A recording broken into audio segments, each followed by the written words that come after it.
Bulletin की शुरुआत करेंगे। उत्तराखंड में बड़े स्तर पर प्रशासनिक फेरबदल हुआ है। 13 IAS, 10 IPS समेत कुल 26 अधिकारियों का दायित्व बदला। युगल किशोर पंत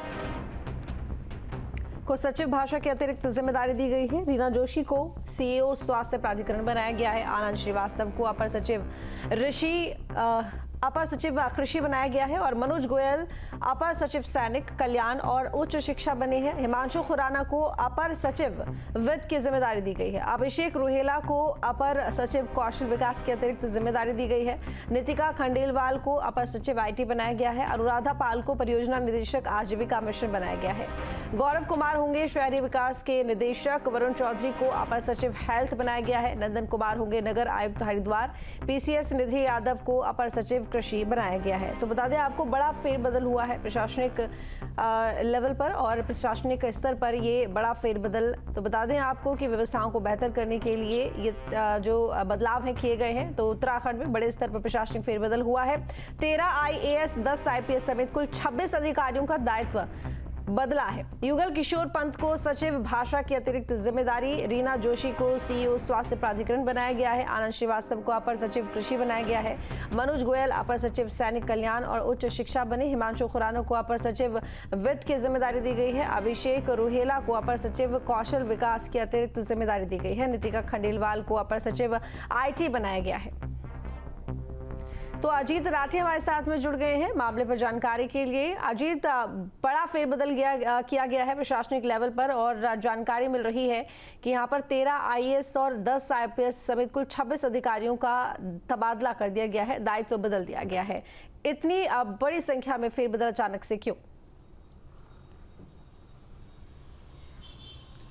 बिल्कुल, देखिए, चूँकि ये फेरबदल पिछले काफ़ी दिनों से इसकी वेट हो रही थी, इसकी प्रतीक्षा हो रही थी और काफ़ी दिनों से इंतज़ार हो रहा था कि ये फेरबदल होने वाला है। पहले चूँकि बजट सत्र था उस वजह से टल गया, उसके बाद फिर अगला महीना शुरू हुआ तो उसमें अभी फिर होली के त्यौहार के बाद ये तय हुआ कि होली के त्यौहार बीत जाए, उसके बाद फेरबदल किया जाएगा। ये लंबी एक्सरसाइज थी, पिछले एक डेढ़ महीने से चल रही थी और मुख्यमंत्री कल बैठे तो उन्होंने सूची को अंतिम रूप देते हुए ये तबादला सूची जारी करने के आदेश दिए। और इसमें क्योंकि आपने देखा होगा कि जो IG कुमाऊँ थे, IPS अधिकारियों में IG कुमाऊँ थे, उनको हटा दिया गया। वो IG कार्मिक होंगे PHQ में और उनकी जगह योगेंद्र रावत उनका नाम है, योगेंद्र रावत को PHQ भेज दिया गया। और यहाँ जो अपर सचिव गृह थी शासन में रिधिम अग्रवाल, उनको IG कुमाऊँ बनाया गया है।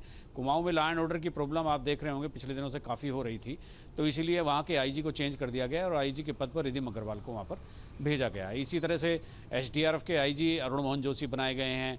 नपल चाल को डायरेक्टर ट्रैफिक पुलिस बनाया गया है। इस तरह से बहुत सारी चीज़ें जो यहाँ चेंज हुई हैं। अनंत शंकर ताकवाले को IG ट्रेनिंग बनाया गया। तो ऐसे लंबी एक फहरिस्त है IPS अधिकारियों की अभी, लेकिन जिले नहीं छेड़े गए हैं। जिलों के पुलिस कप्तानों के तबादलों की एक सूची संभवतः और आ सकती है निकट भविष्य में। और IAS अफसरों में देखें तो युगल किशोर पंत जो सचिव लेवल के अफसर हैं शासन में, उनको भाषा का अतिरिक्त जिम्मेदारी दी गई है। और इसी तरह से नितिका खंडेलवाल को जो एक एक्स्ट्रा जिम्मेदारी रीना जोशी को स्वास्थ्य प्राधिकरण में CEO। तो इस तरह से एक लंबी फहरिस्त है IAS, IPS और PCS अफसरों की। सचिवालय सेवा के भी कुछ अफसर हैं जिनको बदला गया है। अभिषेक रोहेला जो अपर सचिव IAS अफसर है, उनको कौशल विकास और सेवायोजन का जिम्मा भी अलग से दिया गया, वो पर्यटन संभाल रहे हैं। इसके अलावा हिमांशु खुराना जो DM चमोली थे, उनको पहले यहाँ शासन में आ गए थे, उनको वित्त का जिम्मा भी दिया गया, अपर सचिव हैं।